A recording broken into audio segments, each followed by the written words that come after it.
Neat పరీక్షా పత్రాల లీకేజీకి వ్యతిరేకంగా విద్యార్థులు చేపట్టిన నిరసన ఆందోళనలో ముంబైకి చెందిన విద్యార్థిని కంటెంట్ క్రియేటర్ ఉర్వశి పలాందుర్కర్ సరదాగా డాన్స్ చేస్తూ ఒక ఇన్స్టాగ్రామ్ రీల్ చేసింది. ఆ వీడియోను భారతీయ జనతా పార్టీ బీజేపీ ఛత్తీస్గఢ్ అధికారిక సోషల్ మీడియా ఖాతా తమ ప్రచారం కోసం ఉపయోగించింది. ఒకవైపు ఉర్వశి ఆందోళనలో డాన్స్ చేస్తున్న వీడియోను పెట్టి బాబర్ వారసత్వంపై తుమ్కే డాన్స్ వేసే జెన్జెడ్, బబార్ కీ విరసత్ పే తుమ్కే లగాన్ వాలే జెన్జెడ్ అని క్యాప్షన్ రాశారు. మరొకవైపు రాష్ట్రపతి ద్రౌపది ముర్ము చేతుల మీదుగా ప్రతిష్టాత్మక పురస్కారం అందుకుంటున్న 14 ఏళ్ల క్రీడాకారిణి యోగితా మండావి వీడియోను జోడించారు. రెండు దృశ్యాలను పోలుస్తూ మీరు ఏ రకమైన జెన్సెట్ మనస్తత్వాన్ని మైండ్ సెట్ ఎంచుకుంటారు అని ప్రశ్నించారు. 2 ఉర్వశి ఇచ్చిన పవర్ పాయింట్ రోస్ట్ కౌంటర్. తన అనుమతి లేకుండా వీడియో వాడుకోవడమే కాకుండా తమను బాబర్ వారసత్వంగా ముద్ర వేయడంపై ఉర్వశి వినూత్న రీతిలో స్పందించింది. ఒక పవర్ పాయింట్ ప్రెజెంటేషన్ పీపీటీ ద్వారా బీజేపీ పోస్ట్కు .2 కౌంటర్ ఇచ్చింది. 1 మీ క్యాప్షన్ గేమ్ చాలా వీక్.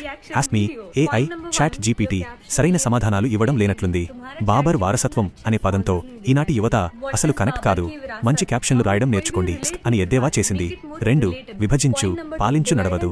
2026లో కూడా పాతకాలపు విభజించు పాలించు రాజకీయాలు చేస్తే జెన్సెడ్ యువత నమ్మరని, తమ ఐక్యతను ఎవరూ విడదీయలేరని స్పష్టం చేసింది. 3 చదువు ప్లస్ నిరసన ఒకేసారి సాధ్యమే.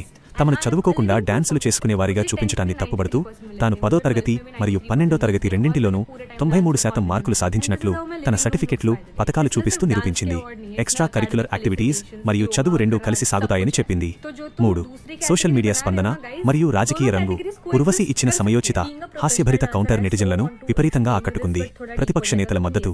ప్రతిపక్ష నేత రాహుల్ గాంధీ ఈ వీడియోను తన ఇన్స్టాగ్రామ్ స్టోరీలో షేర్ చేయగా సమాజ్వాదీ పార్టీ అధినేత అఖిలేష్ యాదవ్, యాప్ అధినేత Arvind Kejriwal God bless you బేటా, లవ్డ్ యువర్ పాజిటివిటీ, ఉర్వశి ధైర్యాన్ని పాజిటివిటీని ప్రశంసించారు. Gen Z connectivity. ప్రతిపక్ష పార్టీల యువజన విభాగాలు కూడా బీజేపీ స్ట్రాటజీని విమర్శిస్తూ యువతరం విద్యార్థులు తమ హక్కుల కోసం లేదా రిక్రూట్మెంట్ పరీక్షల అక్రమాలపై ప్రశ్నిస్తే వారిపై దేశద్రోహులుగా లేదా మతపరమైన ముద్ర వేయడమేంటని మండిపడ్డాయి. ముగింపు. రాజకీయ ప్రచారాల్లో పాత తరహా మతపరమైన లేదా విభజన వ్యాఖ్యలను ఉపయోగిస్తే ఈనాటి డిజిటల్ సావీ జెన్జెడ్ యువత వాటిని సీరియస్గా తీసుకోకుండా తమదైన శైలిలో హాస్యంతో స్పష్టమైన తర్కంతో తిప్పికొడతారని ఈ ఉదంతం నిరూపించింది.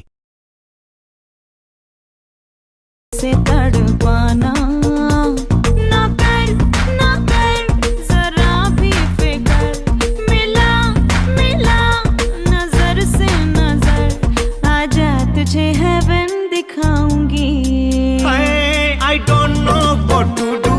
I don't know what to do. तौबा आगे क्या करूं? प्यासी प्यासी मर जाऊं.